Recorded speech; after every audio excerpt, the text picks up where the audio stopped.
Join as we learn Chumash for Thursday of Parshas Acharei Mos-Kedoshim, the combined Torah readings of Acharei and Kedoshim. As we mentioned yesterday, we begin the Torah reading of Kedoshim as many, many different mitzvahs, and by doing the mitzvahs, we are thereby becoming holy and connected to God. Today we continue with another slew of different commandments that are mentioned in this week's Torah reading. Leisasu Avel Bamishpat, chapter 19, verse 15. Leisasu Avel Bamishpat, you must not commit injustice in judgment. Leisisa Pnei Dol, you must not be partial to the poor. V'leisedar Pnei Gadol, and you must not show respect to a great man. B'tzedek tishpeit amisecha, you must judge your fellow with righteousness. Rashi.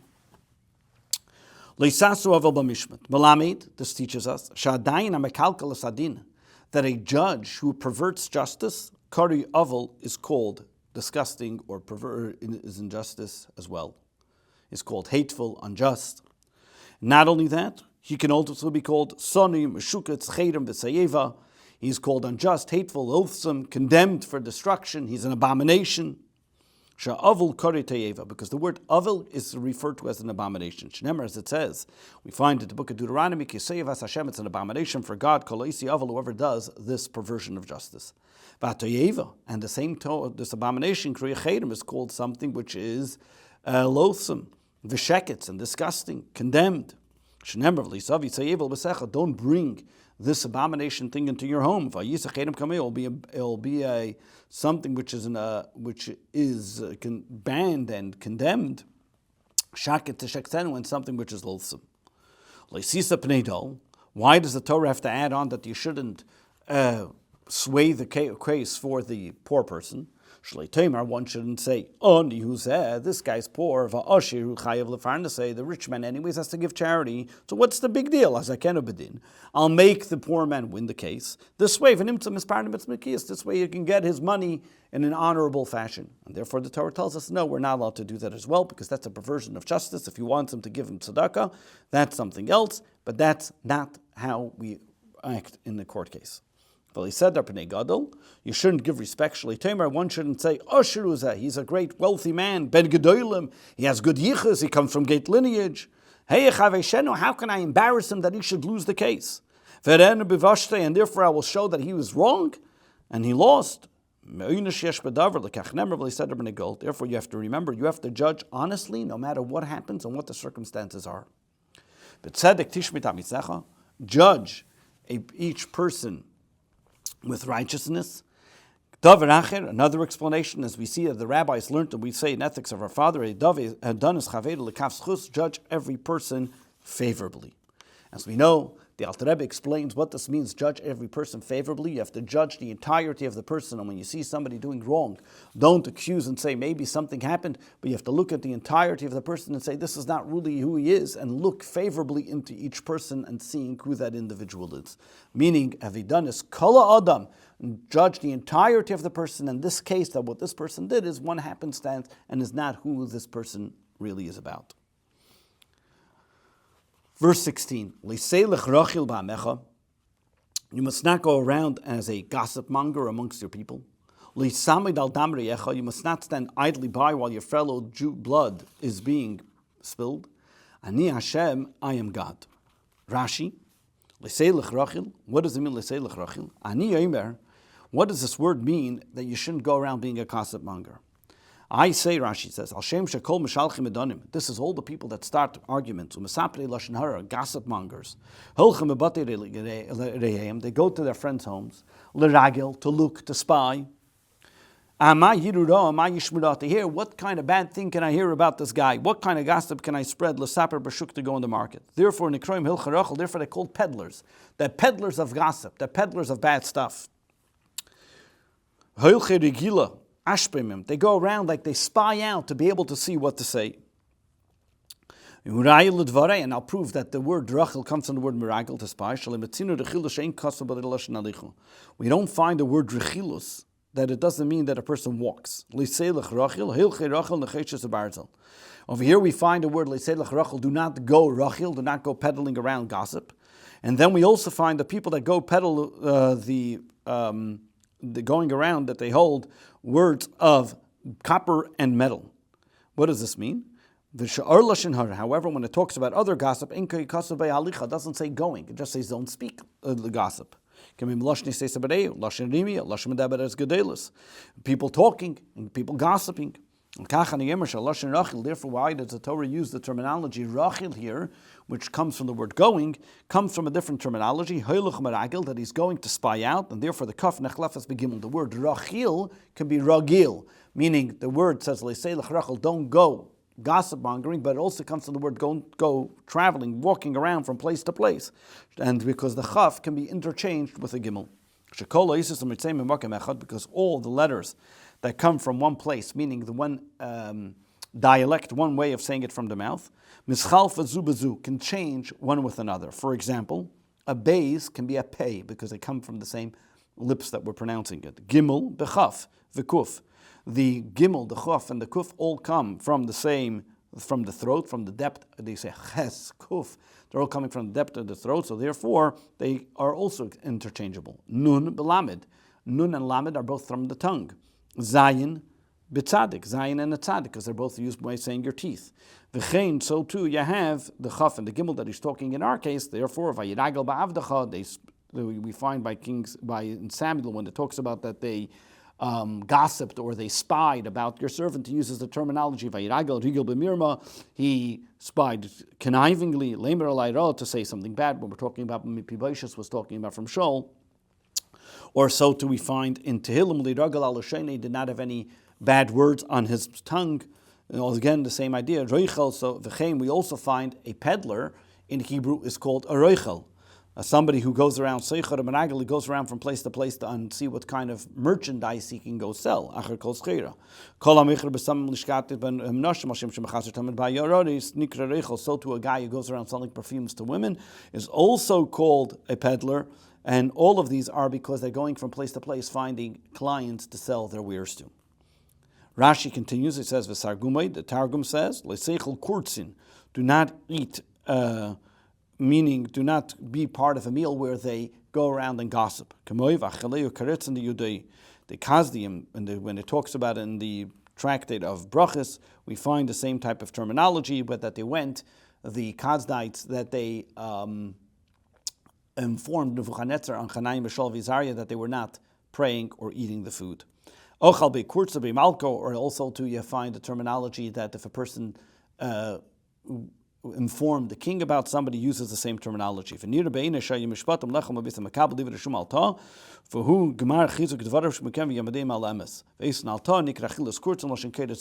here Rashi says that it seems like what it may be is that this is proving their point. Like in the case of Chanayim Mishal Vazariah, they prove that they were not participating in the meal, or in the case where a person informs the king on an individual, he uses that terminology as well. Like he hints with his eyes. So too all the people that have spying or are saying inside words, they use their hinting with their eyes or motioning or different kinds of motions that people should not hear what they're actually saying, that only the inside people that know what they're talking about, and they're hinting to those people around them. What does this mean? Don't stand by your brother's blood idly. That you see the person dying, you're able to save him. For example, somebody who's drowning in the river, or an animal or a person or robbers are attacking him, and you're able to save them, and you don't do anything about it. I am God. I am trusted to pay back the reward for those that follow my warnings, my laws, and also to give judgment and pay punishment to those who abrogate them. Verse 17. Do not hate your fellow in your heart. You must indeed rebuke your fellow, and you must not commit the sin on his account. Rashi, that when you are rebuking somebody, you think you have carte blanche to do whatever you want. Therefore, the Torah tells you when you rebuke somebody, you have to make sure in a way that it's not going to embarrass him. As the Alter Rebbe says, and there's many different caveats to when you're allowed to rebuke somebody, as we know, without hurting them, without offending them, and only if you're at their level. There's many different steps before a person has the right to rebuke somebody else. Verse 18. You must not take revenge or retaliate against a person, or don't hold a grudge. The people of your nation, the members of your people. You must love your fellow as yourself. Ani Hashem, I am God. What is the difference between taking revenge or holding a grudge? If a person comes along and says, he tells his friend, can I borrow your sickle? Amrli says, Lav, no, I'm not going to loan it to you. Lamachar, the next day, Amrli, the guy asks him back. The other guy asks him, can I use your axe? Amrli says, no, I'm not going to loan it to you. Why? You didn't loan it to me yesterday. I asked you if I can borrow your sickle, you didn't let. I'm not going to loan you my axe, my shovel. Zui Nikima, this is considered revenge. What is considered holding a grudge? Amrli, if he tells him, can I borrow your shovel? Amrli says, love, no. The next day, Amrli tells him, can I borrow your sickle? The other guy, Amrli says, hey, lacha, here, I'm going to let you borrow my sickle. Because I'm not like you, that you don't loan things out. That's considered holding a grudge. Whoever keeps a grudge in his heart, even though he doesn't take revenge. Rabbi Kiva says, this is a great rule and cardinal rule in the Torah. It's interestingly enough that we read about this parasha of where Rabbi Akiva says this in the time of the counting of the Omer, which this was the time where Rabbi Akiva's students also suffered a great loss because of their lack of respect for one another. The Baal Shem Tov also explains, what does it mean, love your fellow as yourself? How can you possibly love your fellow as yourself?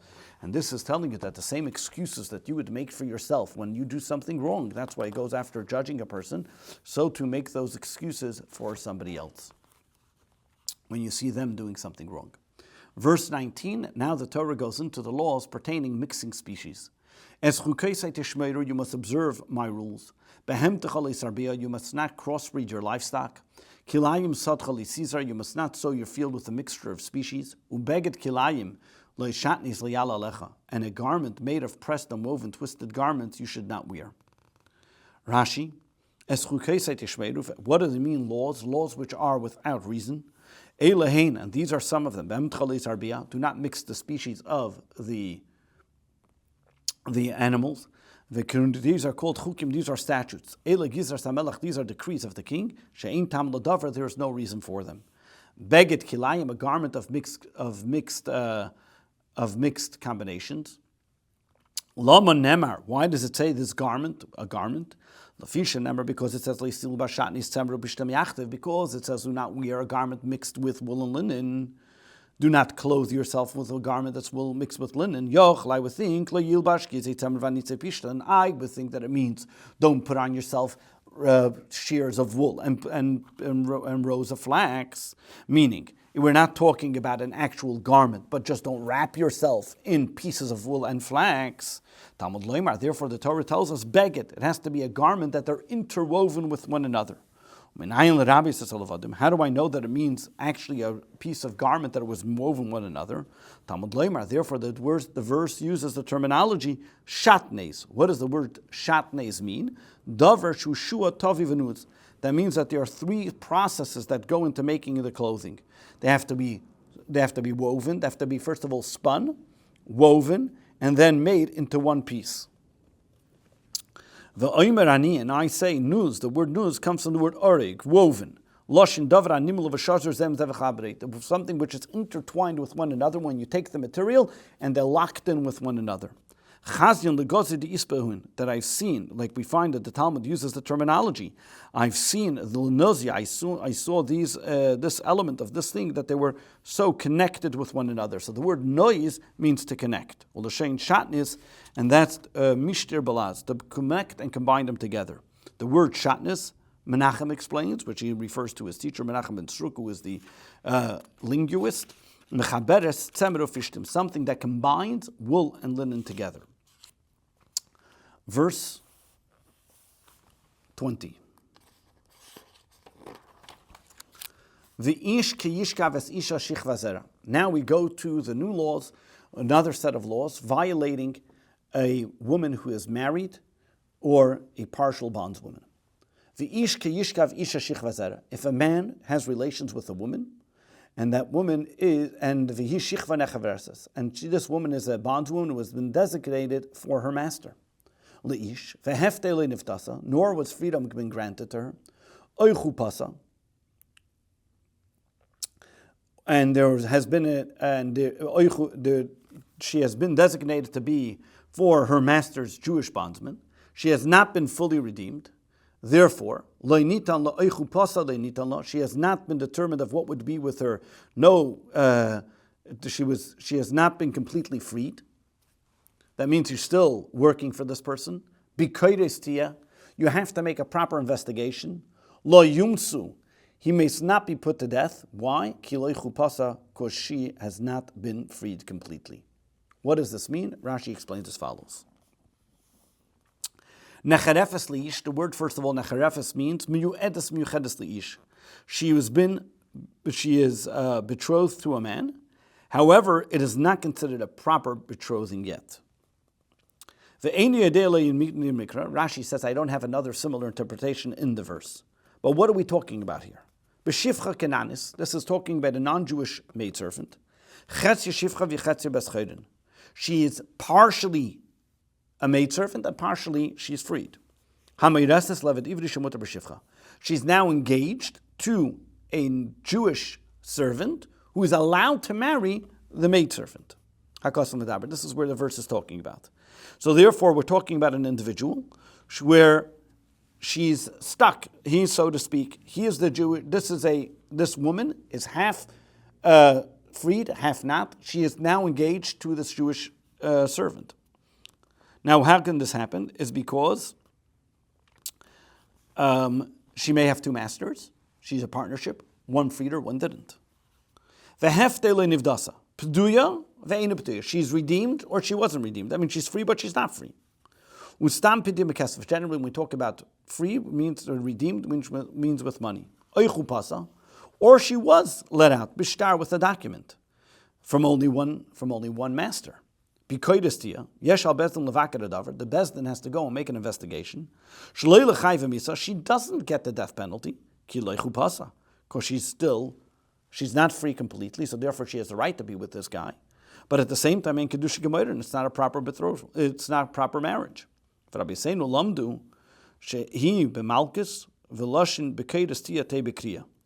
what does the rabbis explain that? What does it mean that she at this point gets lashes? Reason because it says make an investigation, meaning also comes from the word they announced, because when they gave the lashes, because they would announce whenever they would give this person lashes, they would announce, you are getting this because you did this wrong. So the word bikoires means also the kriya, to announce what she was getting. It is the maidservant that gets the lashes and not he, because when we talk about bikoides, this actual word, the investigation has to be an investigation that she is the one that gets it. She is not completely free. Therefore, ein chayav aleha misa. He is not liable of the capital punishment because she's not really married, because since she's still half married, im chupasa, because she was completely free. Then kedushin, then it will be a proper marriage, and then chayav misa, it will be liable of the capital punishment. That means she is not considered a proper marriage to this Jewish slave because she's half free, but at the same time she's still considered a half slave. So the guy himself is not liable to capital punishment, or she is also not, because since she's someplace in the middle here. What does he have to do besides that? V'hevias hashamai. Therefore, the priest v'hevias hashamai, he must bring. She is punishable of lashes, and the individual has to bring a guilt offering to God. Al Pesach to the tent of meeting. El Asham, what kind? A ram of a guilt offering. Verse 22. The Chiper of a Kohen, and the Kohen will atone for Be'el Asham with this ram of the guilt offering L'fnei Hashem before God. Al Chatase, on the sin Asher Chata that he's committed. The Nislach Lai will then be forgiven. Mechatase Asher Chata, for the sin that he has committed. Rashi, v'nisach Lai mechatase Asher Chata. L'Rabbi Sameiz b'Keshegek, to tell this, you may think. Just because she is getting the lashes and therefore he's getting the sacrifice. Therefore, it tells us that the person who does it intentionally or the person who inadvertently, in both of these cases, they are considered forgiven for it. Verse 23. We now go to tell us about the laws pertaining to fruit. These fruit of when the fruit are allowed to be eaten, what, and some more laws that apply afterwards. You'll come to your land. And you will plant all different kinds of trees that are fruit trees. You must be blocked from the use of it as purye of its fruit, shalim for 3 years. They must not be eaten. You should not be eaten. You're blocked from eating it, and you're not allowed to eat it. The word varaltem comes from the word that a person who doesn't have circumcision is considered blocked. So too over here, the word oral means vatamtam. You must be blocked from it. You should be blocked and you're not allowed to enjoy anything of it. From when do you count the 3 years? Would I think from the time that you planted? So therefore, if a person took off the fruit and he kept it in his house and he was able to let it stay for 3 years, it should be good. The way it is, you cannot leave the tree the way it is. The tree the way it is, it cannot be touched, it cannot be used for 3 years. That means in its actual state, the way it is. Verse 24. However, in the 4th year, all the fruit that are produced from it become holy, as they have to be brought to the holy temple, to the city of Jerusalem, and eat it there. Rashi, just like Meiser Sheni, that all the tithing has to be is holy for God. Just like when it comes to Meiser Sheni, all the fruit that you have to give in the second Meiser, second tithing, is not allowed to be eaten outside Jerusalem unless you redeemed it, unless you exchanged it. So too is the fruit of the 4th year. The reason why I use the terminology Hilul Hashem, praise to God, is that you're bringing it to God, thanking God for the fruit that you have gotten. Verse 25, in the 5th year, period, you can eat all your fruit. That God has increased your produce. I am your God.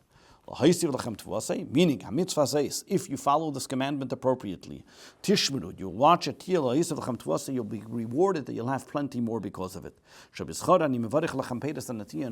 its merit, I bless you that you'll be blessed in these plantings.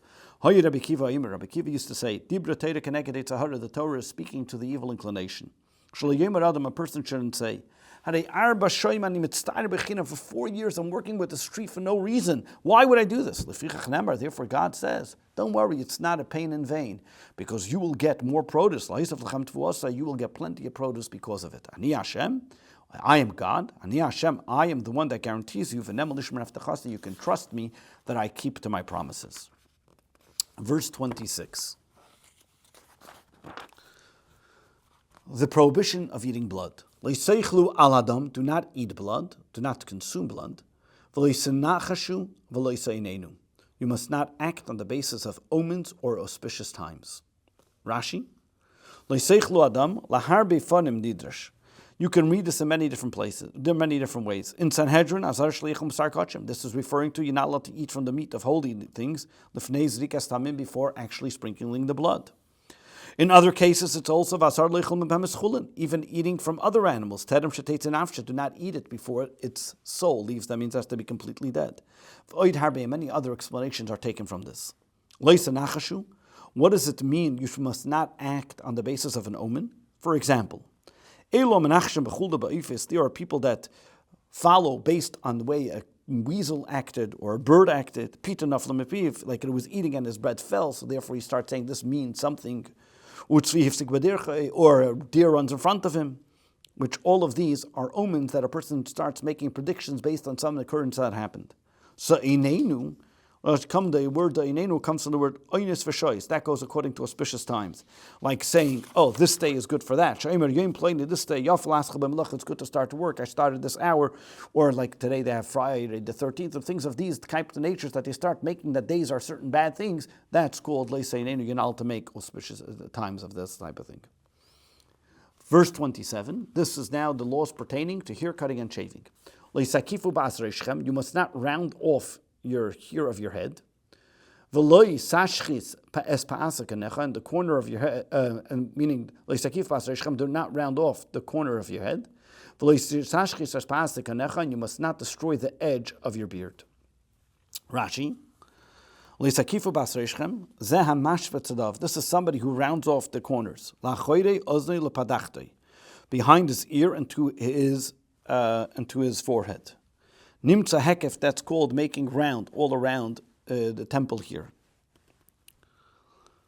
Shekein reishei ogul nimtza hekef reishei ogul saviv, wants to make completely round. Shekein ala choyrei oznav, behind his ears ikrei sarei l'mayla mitzadav harbe. Over here, around his ears, going higher, meaning where the actual roots of the tree of the hair come from. That's much higher, and we're only talking about the places which are much higher, meaning right at the tips of his ears, making it round, referring to his payas, what we would do today. Pa'asa kanecha, so the area of the payas would be from the top of his ear going down to the front of his ear that he wants to make it completely round. Pa'asa kanecha, seif hazakan, the end of his beard, ugvulav, and its edges. And Rashi explains, therefore you have 5 places which are prohibited. What are the 5 places? Shtayim b'chol lechi, 2 on each cheek. L'mayla etzel reish, towards his head. Sherehu rachav yesh b'shtei peis, which is wide and has 2 sides to it. V'achas lamata, and 1 below by his chin. B'santre, by his chin. B'makim chibur shnei l'chaim, the place where the 2 cheeks connect. Verse 28, V'seret lanefesh, you must not make cuts in your flesh. You should not put in your flesh. And you may not etch a tattoo. Do not place on yourselves. Ani Hashem, I am God. V'seret lanefesh. Why does he talk about the cuts that people do make? Kain darkem amoyri. This was the way of the Amorites. Lis mesartim besadim. They would make cuts in their flesh. Kishemes lames, when a person died. Ksevis kaka. Ksava mechuke b'shekua she'ina nimchik loylom. This is etching ink in a person's skin that can never be erased. Shemekake betachet machat, that he engraves it with a needle. V'hu mashchir. Then he makes it black to be able to keep the ink in there, and it stays there forever. Kaka, the word kaka, kakua was a tattoo. Loshin comes from the word vahuika esem, that it puts them up against the sun, meaning vahikanum. These are different terminologies, meaning because it comes from the word teichavim eitz ba'aretz, they put a tree in the ground, v'toilun eisei aleim, and they would hang on it. V'nim mechukim utchuvim bekarka, like putting something deep into the ground so it shouldn't move. So too, when somebody puts something into his flesh, that it wouldn't come out, something of permanence. Verse 29. You must not defile your unmarried daughter to make her a prostitute. You should not have the land engaged in prostitution, that the land will be filled with immorality. The Torah is talking about over here, but is referring to giving his unmarried daughter, Labia, to be with another man, for not the sake of marriage. Because if you will do so, then you are you're making your land immoral, that it will do it in other places. Meaning, that he talks about it when a woman who acts immoral, which this causes the land, and it causes punishment and brings punishment to the land, bringing and desecrating the land. Verse 30, you must observe the Shabbos, and revere my sanctuary, Ani Hashem, I am God. What does it mean, revere my sanctuary? Rashi explains,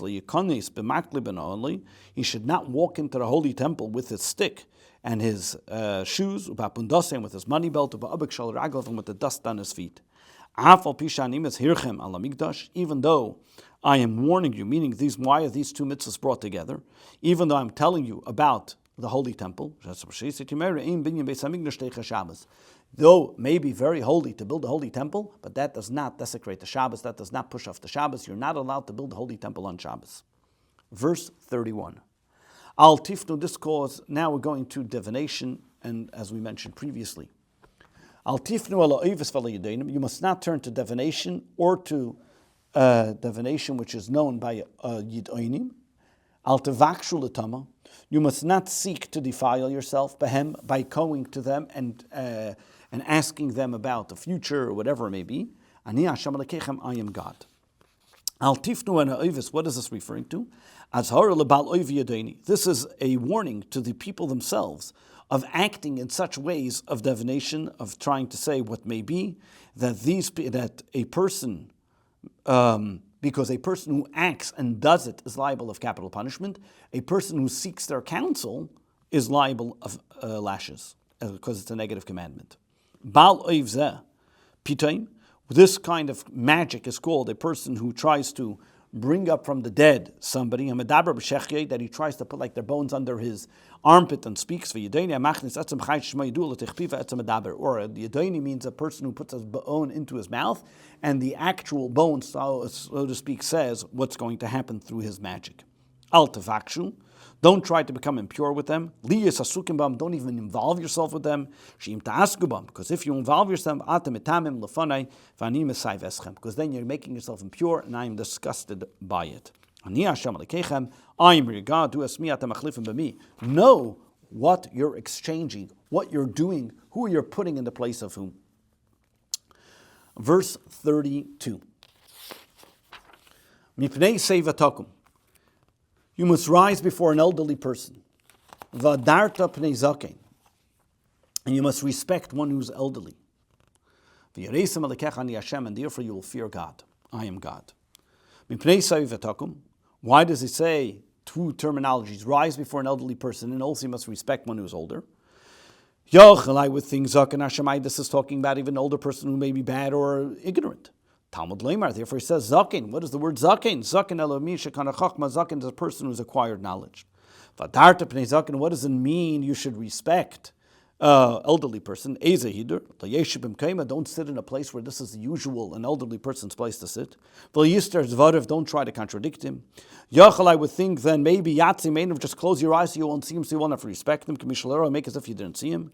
Like achnemer v'reisim alekecha. Therefore it says God says you will fear him. Sheidavar tzeh masur l'libishal. Say this is given to the intent and the heart of a person. She'ein makir b'yalahu. But a person can say, maybe he didn't notice that the old guy came in. As we mentioned previously, anything that which is given over to the heart of a person, the Torah says, "V'yereisim alekecha," you will fear God. The Rebbe explains on this when he spoke about creating spaces for elderly people, the Koilel Teferes Kenim Lev Yitzchak, which was the old age homes, and making classes for older people. The Rebbe has then explained why it says Vatarta Pnei Zaken, you must respect an older person, and then the elderly, because even an older person, by the very virtue of him being older, he has had more life experiences than yourself, and for that reason itself, you have to give them the respect and treat them with dignity. This concludes the 5th Torah reading of Parshas Acharei Mos-Kedoshim.